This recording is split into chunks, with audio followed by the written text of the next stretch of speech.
Oke, Assalamualaikum warahmatullahi wabarakatuh. Perkenalkan, saya Muhammad Aditya Rahmadino. Saya berasal dari kelompok 6. Nah, di sini saya akan mempresentasikan hasil kerja proyek kami, yaitu IoT Real Time Water Quality Index atau WQI, sistem berbasis platform ThingSpeak untuk monitoring kualitas air sungai secara. Nah, kami dari kelompok 6 yang beranggotakan Fauzia dengan akhiran NIM 10, Tinawati dengan akhiran NIM 11, Alfitra dengan akhiran NIM 15, saya sendiri dengan akhiran NIM 26, dan Riando Syaputra dengan akhiran NIM 67. Oke, kita lanjut. Nah, sekarang kita ke bagian latar belakangnya. Ya. Nah, kita semua tahu bahwa sungai adalah urat nadi kehidupan. Namun, fakta di lapangan menunjukkan kualitas air sungai kita terus menurun akibat pencemaran. Nah, masalah utamanya bukan hanya pada polusi itu sendiri, tetapi pada bagaimana kita memantaunya selama ini. Nah, selama ini metode pemantauan masih dilakukan secara manual, mengambil sampel, membawanya ke labor, dan menunggu hasilnya. Proses ini tuh sangat lambat dan memakan biaya, dan datanya tidak real time. Padahal perubahan kualitas air bisa terjadi dalam hitungan jam saja loh. Keterlambatan informasi ini membuat penanganan pencemaran menjadi sangat tidak efektif. Oleh karena itu, kita membutuhkan pergeseran sistem dari metode manual menuju metode sistem yang terintegrasi dan otomatis. Nah, lalu disinilah teknologi Internet of Things atau IoT hadir untuk menjawab tantangan tersebut, memberikan data yang akurat, cepat, dan dapat diakses kapan saja. Selanjutnya akan dijelaskan oleh teman saya. Baik, adapun rumusan masalah dan tujuan. Rumusan masalahnya yaitu yang pertama bagaimana membaca data pH, TDS, dan suhu secara akurat. Yang kedua bagaimana mengirim data ke internet secara stabil. Yang ketiga bagaimana menampilkan data agar mudah dipahami. Tujuannya yaitu yang pertama membangun sistem monitoring kualitas air otomatis. Yang kedua menyajikan data real time melalui ThingSpeak. Yang ketiga menentukan kualitas air menggunakan WQI.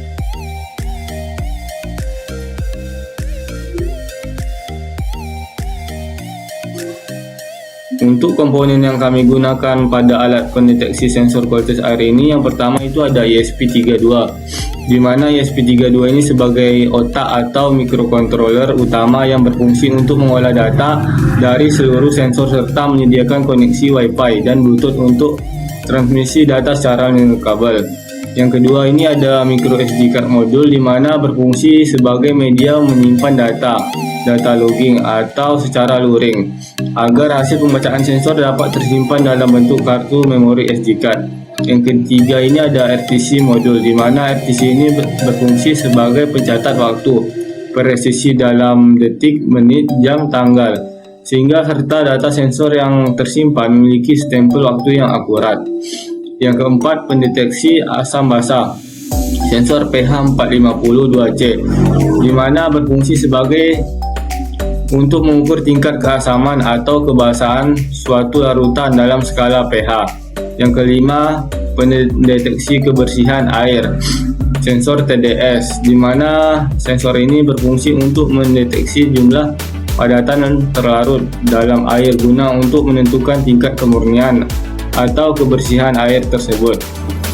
Pendeteksi suhu air, sensor DS18B20, di mana berfungsi untuk pendeteksi suhu air dengan tingkat akurasi tinggi dan memiliki desain tahan air atau waterproof, sehingga aman untuk dicelupkan langsung ke dalam cairan maupun air.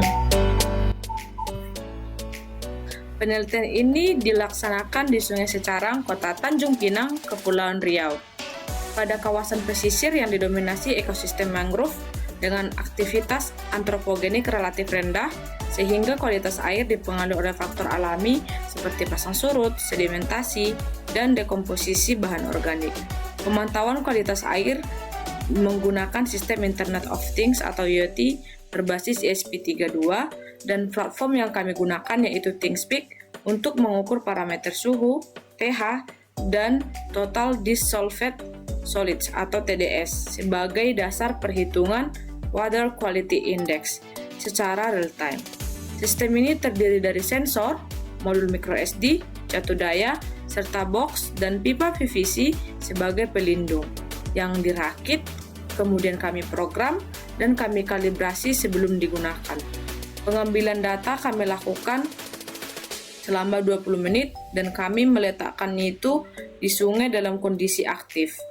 Dan rentang waktu yang pengambilan datanya itu yaitu pagi, siang, sore, dan malam.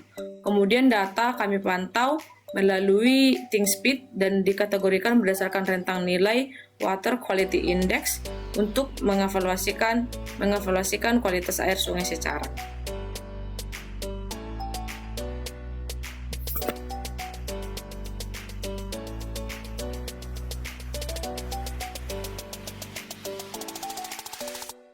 Oke, di sini ada perhitungan menggunakan metode Water Quality Index atau WQI, di mana di sini ada 3 parameter dan terdapat beberapa bobot skornya.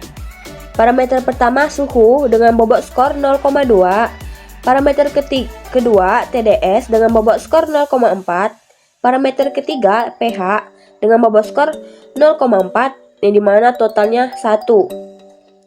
Nah, dari bobot tersebut dapatlah persamaan WQI sama dengan 0,2 dikali skor suhu ditambah 0,4 dikali skor TDS ditambah 0,4 dikali skor pH, yang dimana suhu atau skor suhunya sama dengan 100 kurang suhu dikurang 27,5 dikali 4, yang dimana 27,5 itu adalah suhu terukur. Lanjut ada TDS. Skor TDS sama dengan 100 dikurang TDS bagi 500 dikali 100.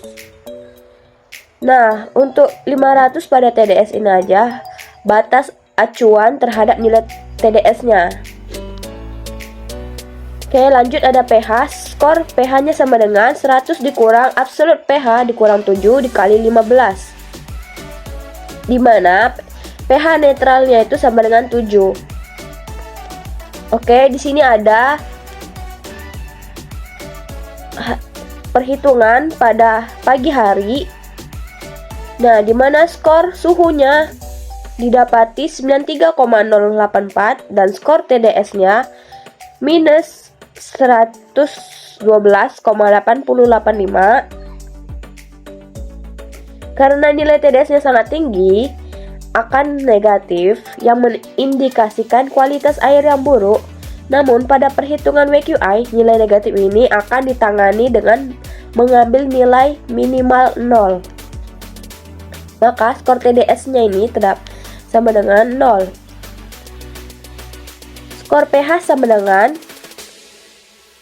skor pH yang didapati 86,1266875 dan hasil WQI pagi yaitu 53,0675. Nah, pada siang hari skor suhunya terdapat 93,153 dan skor TDS-nya 0 dikarenakan minus dan mengambil nilai minimalnya yaitu 0. Skor pH-nya itu 71,4775 dan WQI siang didapati 47,2216.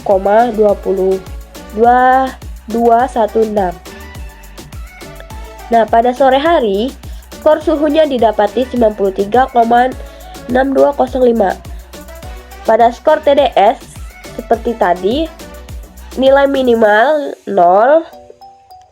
Untuk skor pH 93,13. Jadi WQI sorenya itu 55,9761. Pada malam hari skor suhu didapati 94,6075. Untuk skor TDS-nya minus 115 karena minus akan diambil nilai minimalnya yaitu 0. pada skor pH-nya didapati 79,99, maka WQI malam didapati 50,9175. Assalamualaikum warahmatullahi wabarakatuh. Nah, di sini saya akan melanjutkan pada pembahasan. Nah, di sini kami berfokus pada bagaimana berlaku parameter kualitas air selama periode pengamatan. Bukan hanya melihat angka, tapi pola perubahannya. Di sini suhu airnya berada di kisaran 28 sampai 29 derajat Celcius dan relatif stabil. Ini menunjukkan kondisi perairan masih alami dan tidak terpengaruh signifikan oleh aktivitas manusia atau sumber panas buatan. Nah, yang kedua, TDS berada pada rentang 1050 sampai 1100 ppm dengan fluktuasi kecil. Nilai ini mengidentifikasikan adanya material terlarut yang wajar mengingat lokasi sungai berada di kawasan mangrove dan dipengaruhi pasang surut laut. Selanjutnya, pH berada pada kisaran 5 sampai 10, namun secara umum masih mendekati netral hingga sedikit basa, sehingga masih dapat ditoleransi oleh organisme perairan. Fluktuasi yang terjadi tidak bersifat ekstrim dan cenderung dipengaruhi oleh faktor alami seperti radiasi matahari, aktivitas fotosintesis, pergerakan massa air, serta dinamika pasang surut. Secara keseluruhan tidak ditemukan perubahan drastis, sehingga kondisi perairan dapat dikatakan relatif stabil selama pengamatan. Nah, untuk menilai kualitas air secara menyeluruh, kami menggunakan metode Water Quality Index (WQI) karena metode ini mengintegrasikan beberapa parameter menjadi satu nilai representatif. Dalam penelitian digunakan 3 parameter, yaitu ada sensor suhu yaitu DS18B20, terus TDS dan sensor pH. Setiap parameter ini bobotnya berbeda-beda sesuai tingkat pengaruhnya terhadap kualitas air. Di sini suhu berada di 0,2, TDS 0,4, sedangkan pH di 0,4 juga. Nah, nilai WQI ini dihitung dengan menjumlahkan hasil perkalian antara bobot dan skor masing-masing parameter. Hasil perhitungan menunjukkan nilai WQI berada pada kategori sedang, yang berarti kualitas air masih cukup stabil, meskipun perlu pemantauan yang berkelanjutan. Nah, kesimpulannya di sini berdasarkan hasil analisis grafik dan perhitungan WQI, dapat disimpulkan bahwa kualitas air Sungai Carang berada dalam kondisi yang stabil. Tidak terdapat fluktuasi ekstrim pada suhu pH maupun TDS. Kondisi perairan masih mendukung ekosistem, khususnya di kawasan mangrove. Nilai WQI kategori sedang menunjukkan bahwa perairan belum tercemar berat, namun tetap perlu pengelolaan dan monitoring rutin. Nah, sekian saja dari presentasi kami. Kurang lebih mohon maaf. Wabillahi taufiq wal hidayah. Wassalamualaikum warahmatullahi wabarakatuh.